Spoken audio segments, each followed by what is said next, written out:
Welcome to our LinkedIn Live. I am delighted to be here and present to you our second in our series of podcasts and our very first LinkedIn Live on homelessness and the challenges associated around homelessness.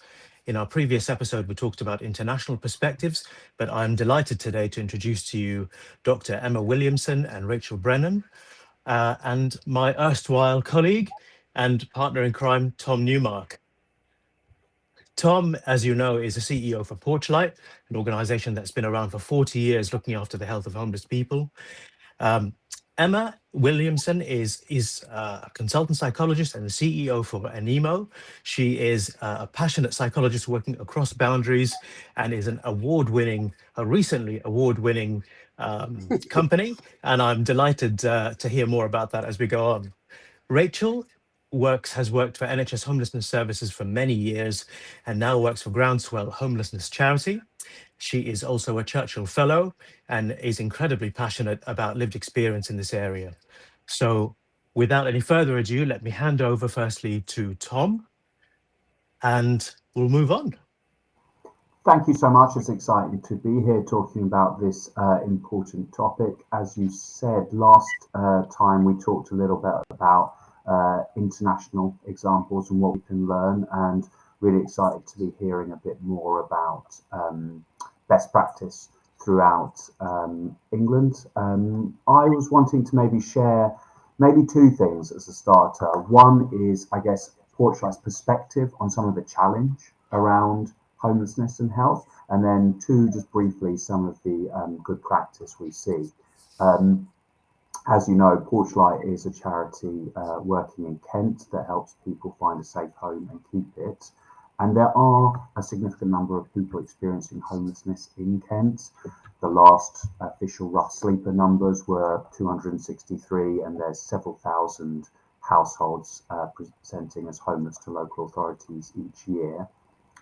We know from Homeless Link's work that the vast majority of people experiencing homelessness have physical and mental health conditions, that nearly half are using substances to cope with symptoms, with high rates of trauma, that under 40% are registered with a dentist, that their A&E use is 4 times higher than the general population. So poor health and homelessness are interlinked. Poor health can be a cause of homelessness, and homelessness can be a cause of poor health, and it can be a vicious cycle. I think that's something we all know. What do we see across Kent? I think we see an uneven provision across districts. I would say no area has a fully joined up homelessness health pathway.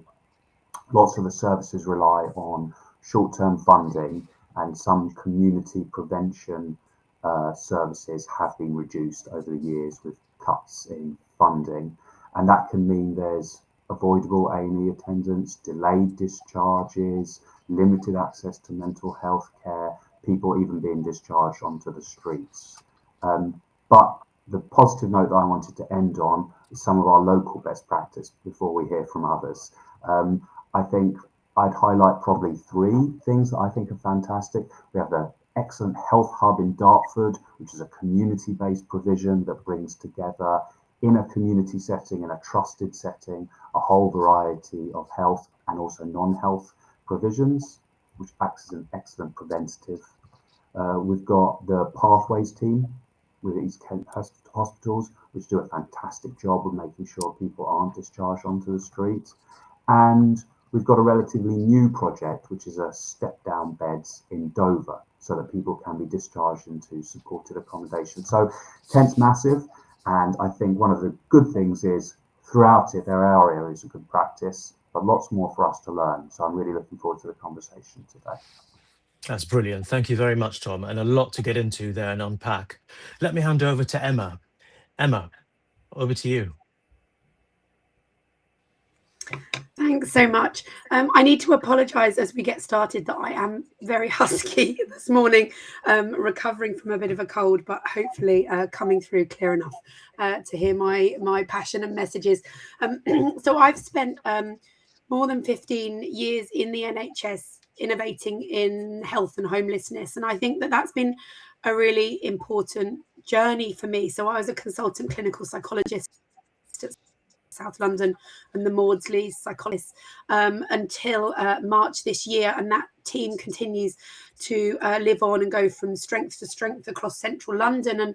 And what I've seen across my career and predating my work at SLAM as well is that we really need health round the table, and I felt like I was advocating from within the system.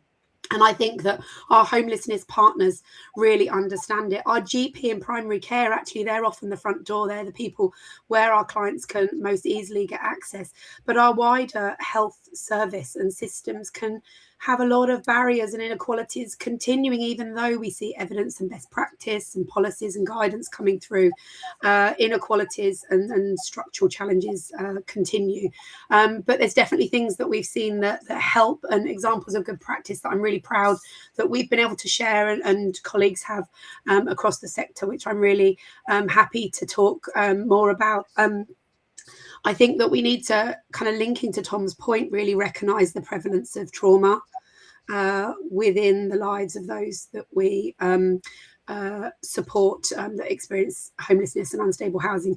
Actually, the literature suggests up to 94%, and I would say all of the people that we work with have had traumatic experiences, and that also mirrors people that are in contact with the criminal justice system. 94% is also the rates of trauma of people in the prison population, and there's a huge overlap of people that might experience homelessness and then experience contact with the criminal justice system, trying to seek support, trying to find ways to gain containment. And actually, how do we help people recognize the needs? That's trauma, not behavioral difficulties. It's trauma or head injury, rather than people ending up down the wrong parts of our systems and societies that's not addressing the needs. So really centralizing trauma is what I've done through my career. And I think if we can have services, whatever our touch points, whatever our sector, that really recognizes the prevalence of trauma early in life, adverse experiences, and then throughout the lifespan, people that are homelessness are much more likely to be exposed to further multiple and compound traumas, which layer one on top of each other because of the circumstances that they are exposed to. So we really need to recognise both how we can intervene much earlier and think about our homeless families and adverse childhood experiences, and then throughout the lifespan. And I'm happy to go into more detail as we chat today about ways that we've done that. A really valuable introduction, and I think what you're saying really echoes with the government policy with respect to left shift and moving into preventative services. And I think homelessness should play a key role really in looking after a very underprivileged and vulnerable group in society. You also talked about trauma and trauma-informed approaches and so on, and I think we'll get into that later in the talk, but it'd be useful for us to talk a little bit about the two. You talked about psychological trauma, but then you also talked about acute acquired trauma in the sense of alcoholic injury and so on and so forth. So it would be good to talk about that too. Yeah. Let me bring in Rachel at this point. It'd be great to hear from you about Groundswell and about your work and how it links in. Thanks so much, Jihad. I'm really happy to be here this morning. So I've been working in homelessness and health for about 13 years now. So I started as an outreach worker, working at the wonderful Urban Village Medical Practice in Manchester. And I feel like that was it. I found my niche, found my calling, like very quickly. Recognizing like the health impacts of homelessness, really apparent, and what good quality care looks like and why that's so important, and the importance of building trusting relationships. And that's a real key of what we do at Groundswell as well. So I worked at Urban Village Medical Practice for about 6 or 7 years, and I ended up managing the homelessness health service, and got to see the real kind of work we did working in partnership. So like I'm a really big believer in that collaboration between different organizations, different services. Everyone has a role to play, and that's part of what I'm going to talk about later on. But really like feeling that homelessness is a health emergency and that should be a health response to homelessness. In 2019, I joined Groundswell. So Groundswell is a homelessness and health organisation. It's been around since the 90s. It started as quite an activist organisation, really putting participation of people with lived experience at the core of delivering solutions to homelessness. Their work in health really came from two pieces of work. So we did a piece of participatory research where they were commissioned by whatever the Department of Health was calling itself at the time. And we did a piece of work called More Than a Statistic. And that really helped us to understand the really high health needs of people experiencing homelessness. Around the same time, we did a piece of work called the Escape Plan, where we interviewed people who had effectively left homelessness behind to try and look at what the common factors were for really helping people recover from homelessness. And what we found was that when people were supported to get their health needs met, that was a huge factor in them being able to exit homelessness. But also when they had meaningful opportunity to contribute, to develop new skills, to build and grow. Homelessness has a huge impact on your self-esteem, on your confidence and motivation. We hear from people all the time how they are treated by members of the public, by services, by systems, by other people experiencing homelessness on, that compound. And Emma's talked about trauma, and it's trauma that can lead you to become homeless, but there's such trauma in the experience of homelessness. And the impact that has is really long lasting, and it takes a lot of unpicking. What we try to do is work with people to understand that they do have strengths and skills. They have strengths and skills from the experiences that they're often really shameful about, but that they could use those as a tool to move forward. And that's what we work with people to do, really. And so, from those pieces of work, we developed a program called Homeless Health Peer Advocacy. So we recruit and train people who've had experience of homelessness to work as staff and volunteers to support people who are currently experiencing homelessness, to access and engage with healthcare services, to navigate complex healthcare systems, to really understand the barriers that they face accessing healthcare and try to help them overcome them, but doing that in a very person-led way. So from a way of advocacy where we don't go in and say, all right, you've got these health issues, this is what we need to do. It's really working with them, like what matters to them. And building trust. Trust is such a huge, important part of any part of delivering homelessness work, but particularly with the healthcare service. So we try to build relationships between people experiencing homelessness and the healthcare service. And our aim is always really to support people to be able to independently access healthcare and to be able to advocate for themselves.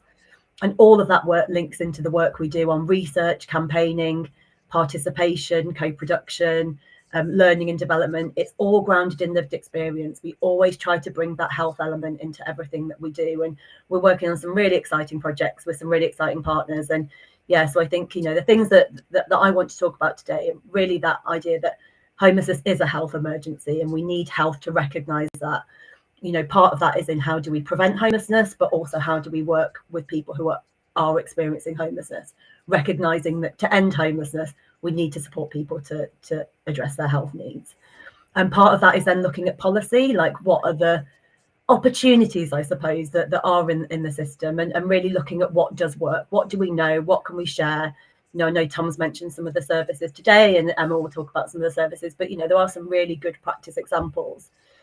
We did a piece of work a few years ago, so Groundswell, Pathway and the King's Fund, really working with ICSs. And the idea, we wrote a report called Beyond Pockets of Excellence, because that's what we see, pockets of excellence in loads of different places, but how do you scale those up and how do you make sure that they meet everybody who needs it? And I suppose ultimately the message has always been from homelessness and inclusion health organisations is that if you can get healthcare right for the most marginalised, and we believe that people who are from inclusion health groups are the most marginalised, you get it right for everybody. So, there is really something to learn in that. Brilliant. Thank you so much. I mean, you've touched on so many things there. I mean, there are elements of strategy and policy, and Tom touched on that, how particularly in our area, there's a certain degree of, a lack of continuity for these patients. There's certainly a degree of fragmentation when it comes to services. You also touched on really important elements about patient-centeredness, which are common to, their universal values like autonomy and trust. And I think there are values that permeate across health and social care systems and us as citizens, really. I think that's a fundamental aspect that I think we need to come back to again, Emma. And you also touched on health, and I should have said I'm a GP by background, and I work for Kent Medway as their mental health lead. So that's I feel very strongly that we're in the right place to talk about these things, and I hope that we can surface many of these issues. Let's initially, let's frame this in the context of an audience that perhaps don't have the level of understanding that we do. So let's lay out some essentials and some fundamental aspects of this. What does, Tom, what does homelessness mean? What does it mean, in a paragraph around services and what the person experiences? Emma, if it would be great to talk about, what you feel are, the fundamental tenets of your service, and the same with you, Rachel, as well. Shall I start with you, Emma? Yes. So particularly trauma and trauma-informed approaches and ACEs. Yeah. Yeah. So it links and interweaves so strongly with what Rachel is talking about. We are relational beings as humans. We are born into a relationship, whether that's available or unavailable. We're attachment beings, and that's how we grow, develop. And that for some start, they don't have consistent, reliable, available others due to their circumstance, due to being raised in care, due to experiences of trauma. It can really shake and shape the way people relate, and the understanding that people have of themselves and others right from the start in life. And I feel it's a real privilege to work with the clients that we work with who experience multiple disadvantage and often have had terrible early life experiences, and to work slowly and consistently to form trust within a context of adverse childhood experiences and trauma. And I think that is such a privilege for someone to be brave enough to open up and form a relationship with you when people have been a bit rubbish throughout their life. Actually, we consistently see that often it starts not only in people's early lives, but then through disrupted experiences, contact with services. You were talking about fragmented care. And so I think that the trauma is not only within people's early experiences and then throughout their life experiences, but also systemic traumas, and that what services do to people by not being always able in the structures that we have to prioritize relational ways of working and to prioritize forming relationships. And so that when we come into contact with someone in adulthood, because my services are adult services, I think we should really be respecting that help hasn't always been benign, that we shouldn't assume that someone's going to pitch up and be like, oh, thanks so much, and be so grateful. We got to earn that trust. We got, unfortunately, to take the responsibility of the history that someone has experienced and work slowly to form something that's corrective. And so that in the services that we have, so at South London, the Maudsley, where I was for many years in psychology and hostels, we had a health and homelessness partnership, so that we would have NHS clinical psychologists based inside homeless hostels, working alongside the charity sector to really integrate the needs of health and relationships and mental health and well-being alongside the support and housing and stability and all the expertise of our homeless colleagues. And that integrated service offer really meant that we met people where they were at. And I think that that's what we need to do if we're going to overcome histories of trauma and adversity, is to meet people where they're at, and not have silos and service barriers and exclusions. Because the thing about our clients is, unfortunately, because of their multiple needs, it means that they can come up against lots of exclusion criteria. And the classic one is the barriers between mental health and substance misuse services. So someone has mental health needs, they also may be using drugs or alcohol to cope with their trauma, and that this means that they can then mean that mental health services feel you need to address your addiction problems before you can access mental health. And of course, you're using drugs and alcohol to cope with your mental health issues, so you can't take away that coping strategy before you're addressing your mental health, and people get batted between. The services that we've created that have really led to a multi-award winning best practice, establishing ways of work to not have any exclusion criteria. We work with people place-based where they are. They may have learning disabilities, neurological needs through head injury or degenerative conditions. They may also have early trauma, have children that are in the care system and need family interventions. They may also need support around substance misuse and mental health. And within the, as well as physical health needs, within that constellation of needs, we've got to start with the relationship.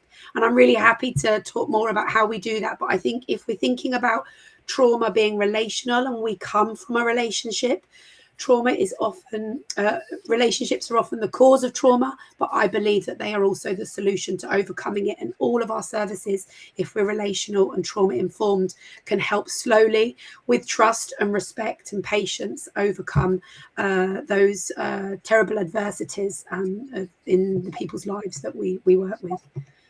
That's very insightful. Thank you. You touched on place-based and, being at neighborhood level, which is now very popular. But I suspect that we need to build homelessness services and components of that relational therapy within those services. And I think, people like you and your colleagues are ideally placed to help us with that. But just to outline for the audience, adverse childhood events, could you give us a brief summary of what an adverse childhood event might be and what the consequences might be for later life? Because I think that's a significant factor. Yes.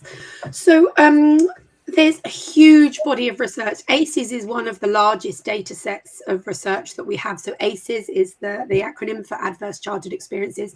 The research started in the States, and then we have mirrored that with thousands and thousands of individuals that we have researched through our Welsh studies, which also mirror the data from the States, which show that if people early in life have multiple adverse experiences, and there is a checklist or criteria of types of experiences that we would class as adverse. If you have a certain number, then you're much more likely to have poorer physical and mental health outcomes. And it's a really robust evidence-based data set. And those types of experiences, and actually the majority of the population, over 70% of us, would have one or more adverse childhood experiences. So they're very common. They may be things such as parental separation, or growing up in a family home where substances were used, a parent that was incarcerated. But it might also be things like experiences of physical or mental abuse.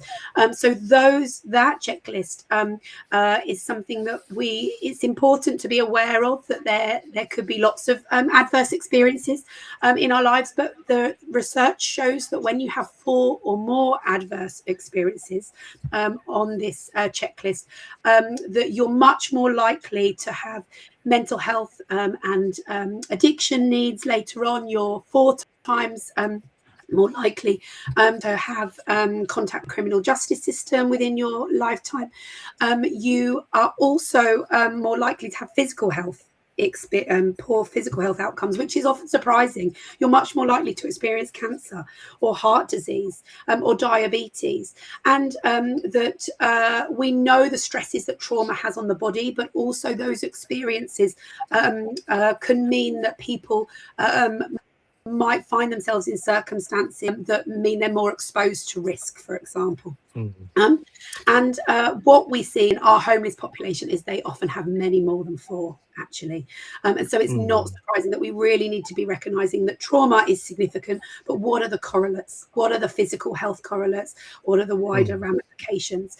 But I also want to say, being an attachment theorist and strengths-based practitioner, that it's not deterministic, that actually that many people have adverse experiences and can go on to live healthy lives, that the earlier we intervene, that can lead to positive outcomes. We know that many people are able to recognize and be aware of, but also work with and get support with their difficulties. So it doesn't have to be a pathway to extreme poor health and distress. But it's important to know that the figures mean that you're much more vulnerable to those. And so what can we do to look after ourselves, look after our communities? And I just want, when we're talking about ACEs, I've got to give a call out to Scotland. Amazing work happens in Scotland. They were the first ACE aware nation in the world. They have a really significant strategy on being trauma informed, and they've done lots of work to try and think, how can everyone, doctors, teachers, taxi drivers, GPs, health practitioners, everyone be aware of ACEs, so we can all be doing our bit within our families, within our communities, and within our professional lives, just to be trying to reduce ACEs as much as we can. So people may have a parental separation, but how can we be aware and add that little bit of extra support? Think about the nesting in our communities to offer that bit of help, who's around, to buffer against those everyday things that can happen. Excellent. Thank you very much for that grounding. I think that would be very helpful for the audience. Yes, and if I could come over to you, Rachel, what is the lived experience? What are the lived experience fundamentals, if you like? And I'll bring Tom in after that, from your perspective. I mean, I think for us, it's involve people as much as possible, wherever possible, in whatever you're doing. I think if we take the context of health, actually, it's also a statutory requirement that you work in partnership with people and communities.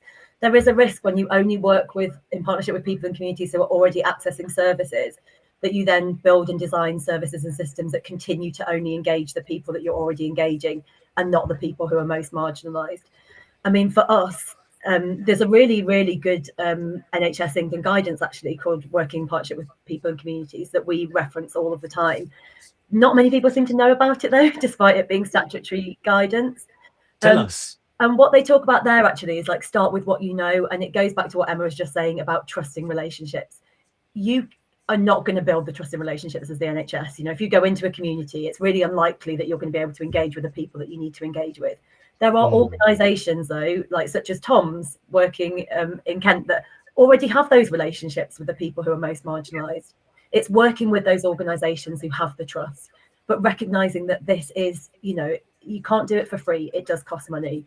You know, Tom, I'm sure, will talk about like the challenges of working as a community-based organisation, like staff time funding. It's all really stretched. We want to support the system. We want to support the system to be better, but we can't do that without the funding. I think that's, you know, a real factor for us. And then also thinking about the people who participate. Like, it is this idea that we talk about at Groundswell is give a lot, get a lot. You know, we work with lots of volunteers across multiple projects. You know, we appreciate what they bring to us. You know, we try to make sure that we give back. So part of that is understanding their motivations for getting involved. What do they want to get out of it? You know, so for us, it's thinking about supporting them with their, you know, progression goals. So where do they want to be? Like, how can we support them? Is that through training? Is that through the development of skills and experience? Is that through bursaries so that they can, you know, access technology or access training that they want to go on? But also, what's going to get in the way of their progression? So we do quite a lot of crisis response through support with anything really. So that very kind of person-led, so like welfare benefits, health, legal, housing, like anything that sort of stands in the way, and things will come up. I think it's also important to recognise that whenever you do lived experience involvement, you are not going to work with people who are representative of every experience and every demographic. And it's being aware of that going into it. You know, when we work on projects, we're always thinking about, you know, so if I give an example of kind of a model that we work for participation. So generally we'll work with, you know, an organisation or a service. They're asking us to do something really specific. So we build a steering group. So these are people with lived experience of homelessness and perhaps potentially something else that's very pertinent to the project. But also that they have experience and skills or they want to have experience and skills in participation and co-production. And part of that is recognizing that it's not just their own view, but working in projects to understand how can we ensure that we're really thinking about the wider demographic and how can we create opportunities to gathering insight. And again, going back to the NHSE guidance, there's a really good motif in there. It's like a flower. And instead of like traditional things that we've seen where it's a ladder of co-production really, where it assumes that unless you're doing true co-production, everything else is like less than. I think it's recognizing that actually there's all sorts of different ways to involve people, and actually you might need to use multiple ways to involve people to really do it justice. And you know, somebody who works at Groundswell talks about their own experiences, and they say when they were experiencing homelessness, if somebody had come into the hostel that they were living at and said, okay, right, we want you to be involved in this project, so for 1 week for the next 3 months you need to sit in a room with your key worker, the manager of the service, the commissioner of the service, someone from MHCLG. There's absolutely no way, she said, she would run a mile, really wasn't interested in doing that, and it would have terrified her. But if somebody had just like offered her a brew, sat down and said, can you tell me about what you like about living here and what would make it better, she'd have had loads to say. So I think it's recognizing that actually there might have been people living in the hostel who were really up for that, but also you can have those cups of tea and you can do that engagement with people. Yeah, I mean, there's a way to talk to people, isn't there? And there's a way to relate to people that is relevant and contextual to them, I think. Yeah. And I think we often approach these problems as organizations rather than trying to reach people as individuals. And I think we really suffer the consequences of that. Tom, from a charity perspective, what's I mean, it'd be unfair for me to ask you to summarize insights of your organization over the past 40 years. You've been incredible. But what are your perspectives on what you've heard so far? Yeah, fantastic conversation so far. I guess one of the things I would return to, I guess, is, well, what is homelessness? In some ways, it's an experience. It's not an identity. And what's the nature of this experience? It's not always easy to completely neatly put it in a box. And I think some, for example, healthcare systems really struggle with this around data. Does the person have no fixed abode? Kind of yes or no. Actually, these are complex experiences that many people go through. Emma was saying how traumatic they are, and they're also very fluid. So is someone a rough sleeper, in quotes? Maybe they slept rough last night, maybe they're on a friend's floor tonight. This is a range of experiences that have. What's common to them is it can mean it's very hard to plan, it's very scary, there's no stability in your life. You're thinking very much in the moment, and that lack of a home also makes it very, very hard to have a chance to really build the foundations for many of the things that would make for a flourishing life. You don't have that stability, you don't have that ability to plan and think for the future. However, what I would say is having a home is no guarantee of those things at all. A house does not mean you have a flourishing life at all. And there are lots and lots of people who have had scores of aces who are living in a house who are suffering incredibly. However, lacking a home presents a number of challenges and as they relate to healthcare. So, for example, it can be very, very hard to access the services in the first place. So we still have GPs saying, well, what's your address? If you haven't got an address, you can't even be registered here. It can be very hard, as Rachel was saying, the services are designed with people in homes in mind. So, for example, one of the main shifts of the NHS is how can we provide more care to people in their homes? Well, if you don't have a home, that model of care is not going to work. There's also a huge emphasis within the NHS on flow, on discharge, on getting people out quick as possible. While you're on this bed, you could be out, you don't have a medical need for this bed. And how is that addressed from a housing point of view?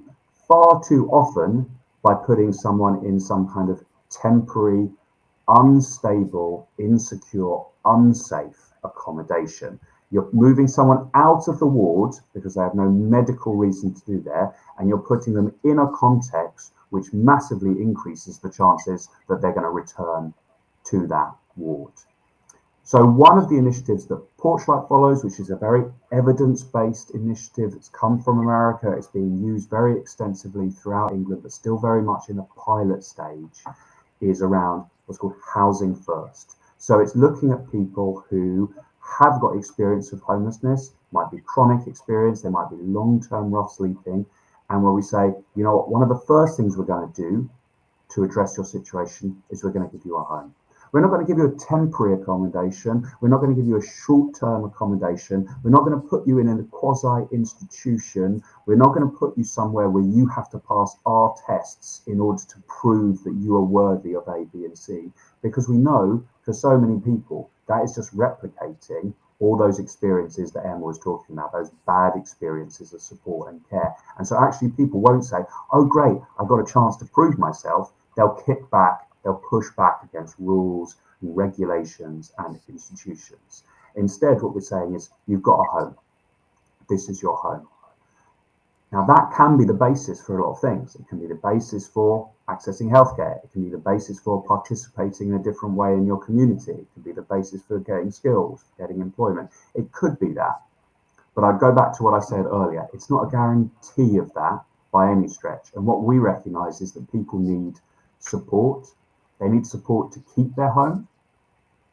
But they also need support to start on a recovery journey. If they're coming from a context where they're in a small social network that's based on living on the street, that they've been using substances in relation to their trauma, going from that to, I've now got my own home, I'm trying to make new friends, I'm trying to find meaningful activities during the day, that is a big transition.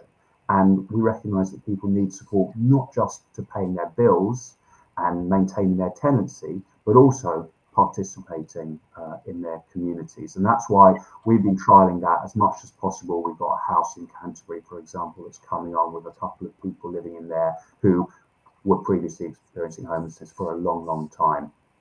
And I think it's frustrating because we talk a lot in medical world about kind of evidence-based interventions. This is incredibly evidence-based. This is highly, the number of trials and so on that have been done, but always the support for this is short-term, it's pilots, it's let's evaluate it again, it's are we sure? And that makes it harder to sustain that service because the workers on it want to know, do I have a job?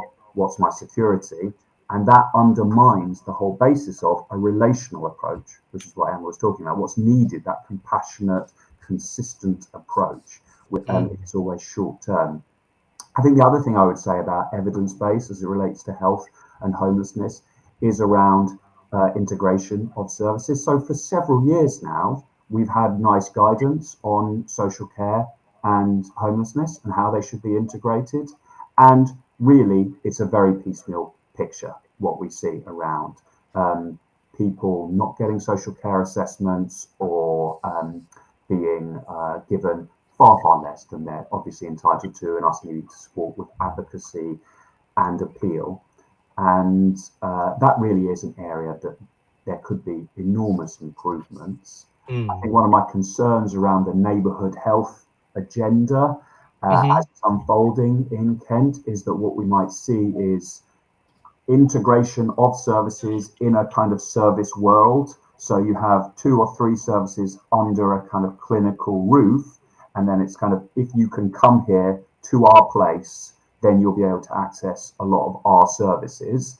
And I think what we know is that won't work for this cohort. They won't come to our institution, to our place. There are lots of places that people feel comfortable. They aren't necessarily that. So if we're to think about how do we integrate the services around the person rather than kind of around the services, I think that would be a much better way of us going. And there are pockets of that, like I said, going on. I mentioned Dartford, which is an excellent example. So I guess those are 2 things I'd really want to pick up. One is the extent to which homelessness is an experience which can very effectively be changed by giving people a house. But that's not the end of the story. That should be the beginning of the story, but it's one of the first things we should think about. And secondly, we should be thinking about how do we integrate services around people in the way they live, rather than, having shared job titles and shared offices for workers.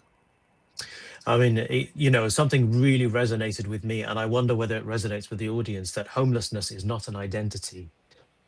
So many services, and I know many of my colleagues, perhaps inadvertently or through the circumstances in which they work and the structure in which they work, don't facilitate that kind of that kind of relational therapy, that relationship that you might have with an individual. I think in general practice, we do our very best to maintain continuity with people, but with the advancements of new ways of working and different models of working, perhaps that's loosening. And I think that's to the detriment of particularly patients on the fringes. So how do we move? So there's obviously rules and structured society and services that we build because we need to have envelopes, financial envelopes and service specifications. And then on the other hand, you have individuals who are sort of loosely attached to society and have chaotic lifestyles. So how do we bridge those two things together? What are some of the pieces of good practice and solutions that we might be able to to share with our audience? Can I come to you, Emma? Yeah, definitely.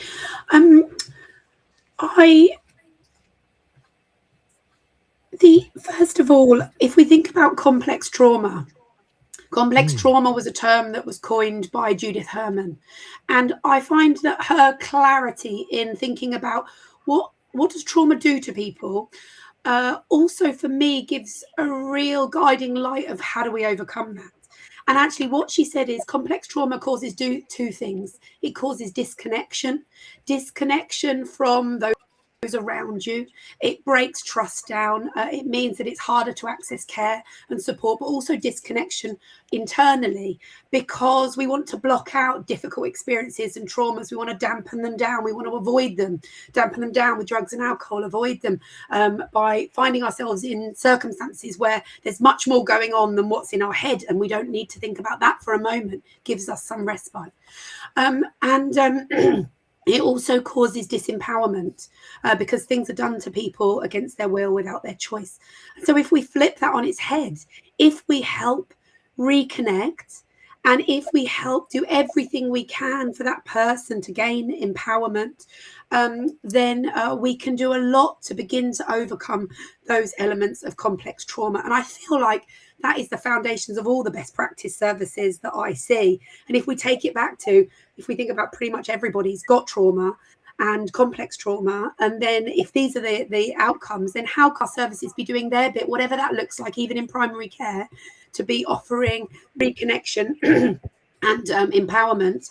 I think that's really important, and it really links so strongly to Rachel's work. And that's why lived experience isn't just regulations. It isn't just what we should be doing. It isn't just good practice. It's fundamental to overcoming people's experiences, is that they can reconnect, they can give back, that we are interrelated. We're not dependent. We recognize that we can access support when we want, but we can also be relied upon to give to others, and empowered, that people have voices and choice, and they can make a difference. And so I think that we can do that in our services by giving people opportunities to contribute, to giving people time to form relationships, to letting people know what's important to you. So when someone comes to a primary care appointment, are they able to have had support beforehand to think, what are the important things you want to get across? Do they have a trusted relationship? So even if you only have a very short appointment, could they come with someone else that they have that relation, they have that epistemic trust, that they can bridge then the trust into that healthcare professional? They can have some support to prep before, they can follow up afterwards, they can make sure that the points they wanted to get across are available there. So slightly longer appointments are best practice. It isn't always possible, but I think that actually because of the multiple needs, it's a benefit of cost saving. Ultimately, you're going to benefit services if we can. And what we also see is that health inclusion primary care services and health inclusion services actually have the best outcomes. They're giving good practice that we should all have the privilege of access to. They get outstanding consistently in research on CQC registration, and don't we all want to get outstanding? So what can we learn from health inclusion services for all of our services, actually? Please explain, what's a health inclusion service? I think people really want to know what does that look like in terms of nuts and bolts. Well, I could answer that, but I'm going to turn to Rachel because she's a real expert in this area, and that's what Groundswell are so amazing at, and she's worked in those services. Yeah. Thanks, Emma. So many things that I wanted to come in on there, and I had outstanding written in my notes about inclusion in health practices.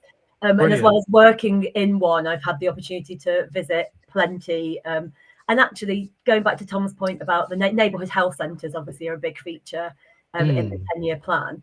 And when I'm thinking about opportunities in policy, while the NHS 10-year plan doesn't well, I think it mentions homelessness once, recognising the poor health outcomes and the inequality in accessing care for people experiencing homelessness. It doesn't make a plan specifically for marginalised populations, whether homelessness or otherwise. So as homelessness and health professionals, I feel like it's our responsibility to help policymakers understand why and the how for building services like that. And if you look at some of the inclusion health practices, so they are generally primary care services that are either part of a general GP practice or they standalone specialist GP practices. They're built often around the needs of the patient. So if I talk about Urban Village, it was a general GP practice with a homeless health service sort of attached to that. And it started as a single GP practice sort of back in the 90s and developed to this huge multidisciplinary team working with over 1,000 patients experiencing homelessness. And had really sort of dragged in services based on the needs of the patients that they were seeing, because they were like, well, we know that they come here, we have good relationships with people, we have outreach workers that go and work with people where they're at to build those relationships. And a bit like Emma said with the peer advocacy model, it's building those relationships where people are, building relationships with the organisations, organisations like Porchlight in Kent, but in Manchester, who had the trust with them. And so they would, it's that implied trust then. If Rachel comes in from the GP practice and you've got something wrong with you, why don't you go and speak to her and we can make a bit of a plan? All of that practical support about, this is when you need to get here, this is how you can get here, anyone who can support with that kind of, we call it like holding the threads a lot of the time. It's that like coordination that seems really simple, but actually they're the barriers that prevent people from accessing the care that they want.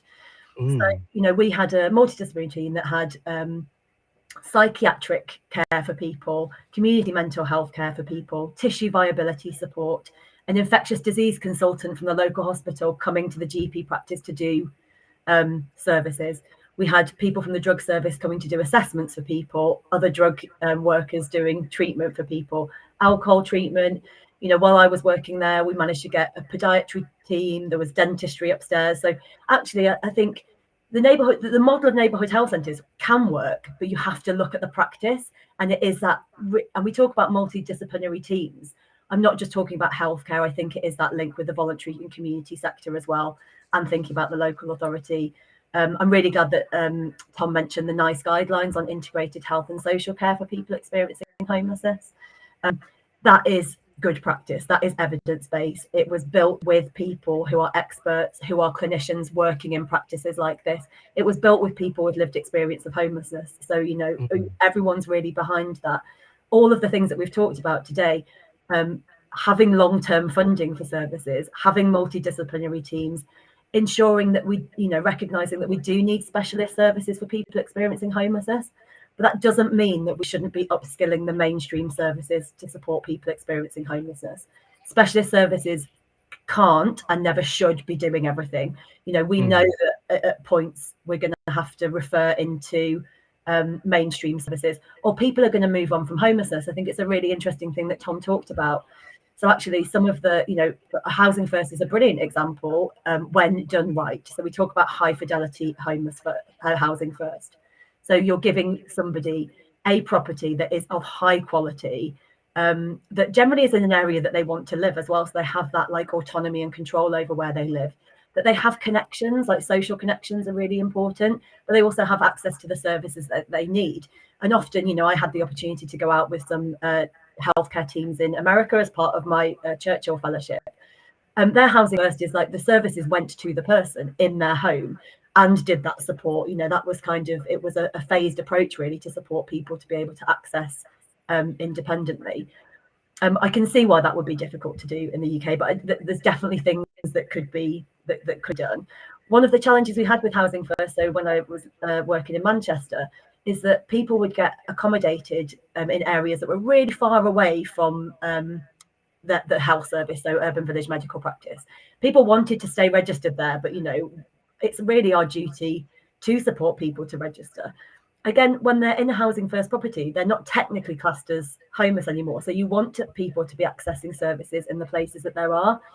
What we would find, though, and we'd see this time and time again, is that when people move and re-register, the restrictions come in place. So where they might have had a mental health worker or a drug and alcohol worker and a GP, you offered that level of flexibility. So if someone didn't attend an appointment or was late for the appointment, there would be proactive follow-up, because we knew that that person needed the healthcare, and actually it was our duty to proactively engage them. What we find when people move on is that they're penalised for that. So, you know, they can have their script withdrawn. They can not get their leg dressed for their leg ulcers. And what this often means is that you're then breaking down that trust that's taken a really long time to build up. That person's health deteriorates really quickly. And what we would see time and time again is that person would end up back in hospital, would lose their accommodation, end up back on the street, or would die. And that is the reality of what we're talking about, really. And I suppose I just want to mention the scale of the problem. The new homelessness strategy has been launched today, and Shelter have also launched their latest figures. So they're estimating, I'm just going to read this out so I don't get it wrong, that almost 383,000 people will be homeless this Christmas. Like, that's huge. And of those people, 175,000 are children. And when we talk about ACEs and adverse childhood experiences, the experience of being homeless as a child has got to be classed as an adverse childhood experience. We know the impact that has later on in life on your ability and on your health. Like, you know, Emma's talked about that. And again, thinking about the Homeless Link research that Tom mentioned earlier, 81% of people, it's nearly 600 people who were surveyed in the latest wave, said that they'd got at least one physical health condition. 77% said that they'd got at least one mental health condition. And what we found from the research is actually a lot of these health conditions predated someone becoming homeless. So when we think about the healthcare response to preventing people from becoming homeless, but also for, you know, supporting people when they're experiencing homelessness, so their health doesn't deteriorate, that's why we talk about homelessness being a health emergency, because they will be linked in with healthcare services. So it's about that, you know, that continuity. Like what we used to see in primary care where I worked is that those GPs and the nurses and, you know, everybody working that practice, from the receptionists, knew the patients that were coming in the building. They were often, you know, seeing the same GP. That's one of the things that we tried to do with continuity. So they would start to build that relationship so that there's a trust, so that if something was going to go wrong, the GP is often the first person to hear about it. And you've then got a chance to prevent it, of linking people in to the right services. And I know there's huge pressure on the NHS. There's huge pressure on all services. And one of the things I'm really pleased to see that is going to be in the new homelessness strategy that's coming out today is that they are going to build a duty to collaborate. This is a cross-departmental homelessness strategy. They are recognising and really making it very clear for the first time that it is down to everybody. So all government departments, homelessness organisations, health services, all charities really are going to have a role in preventing and ending homelessness. And so I think part of that is the raising awareness. So yes, we can have specialist services, but if we're thinking about mainstream services and needing to engage with people who are experiencing homelessness to build services that work for everybody, the thing that you need to break down first is that you know, the misconception and or the lack of knowledge or the stigma and discrimination. You know, Animo have got brilliant resources on homelessness and inclusion health that are available for people to do, and that training is really important. The Homeless and Inclusion Health charity Pathway did a really good video on registering people who are experiencing homelessness to sort of help overcome some of those barriers. At Groundswell, we did a piece of participatory film a few years ago where we interviewed lots of people about their experiences who were experiencing homelessness. We worked with people who had experience of homelessness to develop a short film, so a script, and it's called Clarissa. It's not a like, this is what you do and this is what you don't do, but it's just the idea of raising awareness and trying to get a bit of empathy. You know, it touches on adverse childhood experiences. We want people to understand, like, you know, the reality that people face when they're experiencing homelessness. And all the time homelessness is increasing. So it's not going to look like what you think it might look like, particularly if you're a healthcare professional. And I think we need to raise awareness, a bit like Emma was talking about in Scotland. Like, everybody needed to know about ACEs. Everyone needs to know about homelessness. That's the way that we're going to be able to identify and support people. And it does need that investment. It does need policymakers to be thinking and working with people with lived experience of homelessness to get it right. And when you get it right, it's not only better for health outcomes, but it saves money. And who doesn't want to save money in a government department or in a system or service? Yeah, well, I mean, we've covered a huge range of topics and a whole breadth of experience that you bring to this conversation, really. What you said about the numbers is particularly powerful, I think. I don't think many people would have had the concept that hundreds of thousands or close to hundreds of thousands of people would be homeless and that almost half of them are children. I think that's extraordinary. And I think that's something that we really should be thinking about very closely. And I think we probably need to have a much bigger discussion about this. Tom, I wanted to come to you just with any final thoughts, and I'll go around the table and then we'll see where we land in 5 minutes.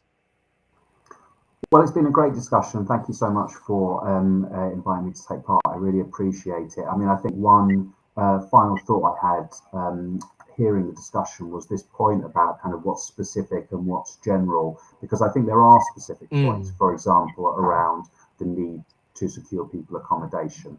So I think that is specific to people experiencing homelessness, and that's why I was talking about housing first. And I do think that is something that integrated care should be looking at. So we shouldn't just be thinking, we should never be discharging people to the streets. That is a terrible thing to be happening. And I think in that health research that Rachel was referring to, something like a third of people had been discharged back onto the streets. So that's a specific challenge, I think, for our systems of an area that's really falling down. And I know that's something that the government's just highlighted in their new homelessness strategy, that just shouldn't happen.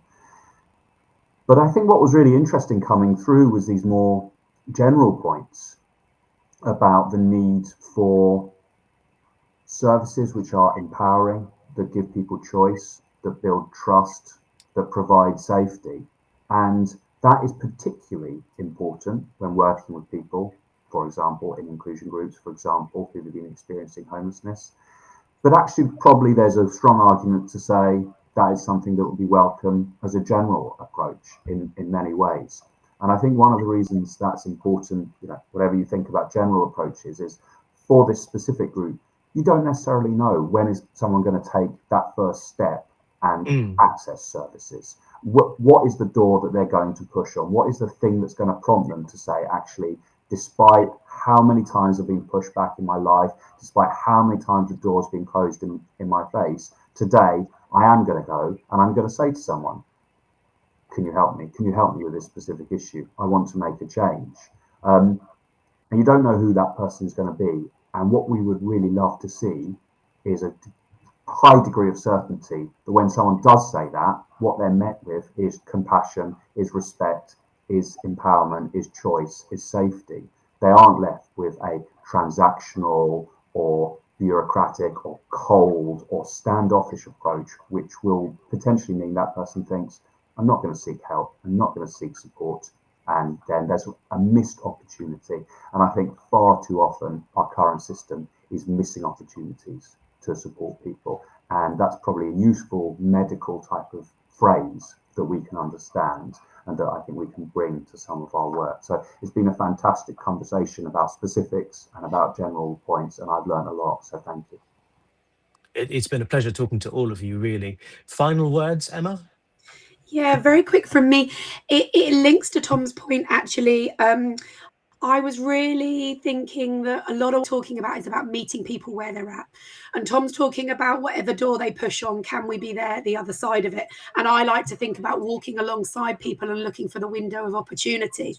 And so when someone comes to you and says, I've got a problem with my benefits letter, but it's actually a health appointment and they've come to get their leg dressed, actually, can we seize that opportunity and go, well, let me see if there's something I can do. And while you're here, should we just have a look at that leg? So people might come to me as refugees or asylum seekers and saying, I'm having problems with getting milk tokens for my baby, or I've got a problem, a housing issue. And I'm not saying, well, I'm a psychologist, I'm just here to talk about your mental health, because that's another rejection. Can we have some flexibility, reach people where they're at, be a bit creative, and then that can be building that trust and that window into what you can also then help them.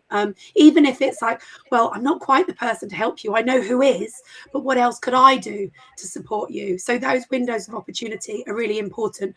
And Rachel mentioned all the great resources. On Animo, we've got free courses backed by the Mayor of London and the Department of Health on breaking down barriers for people with co-occurring conditions.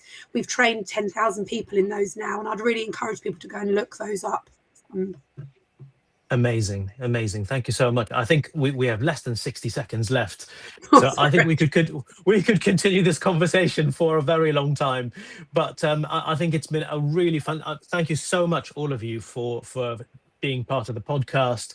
Hope to bring you back again. You know, we've talked today about the fundamentals of homelessness, aspects of care in the UK, ACEs, homelessness that stretch into cardiovascular disease and so on, and all the other, the circular nature of and the combined nature of your health and your well-being and your psychological care. I think this is a very important topic that we need to continue. So thank you so much all for your time. It's been a pleasure. Thank you. Thank you. Thank you.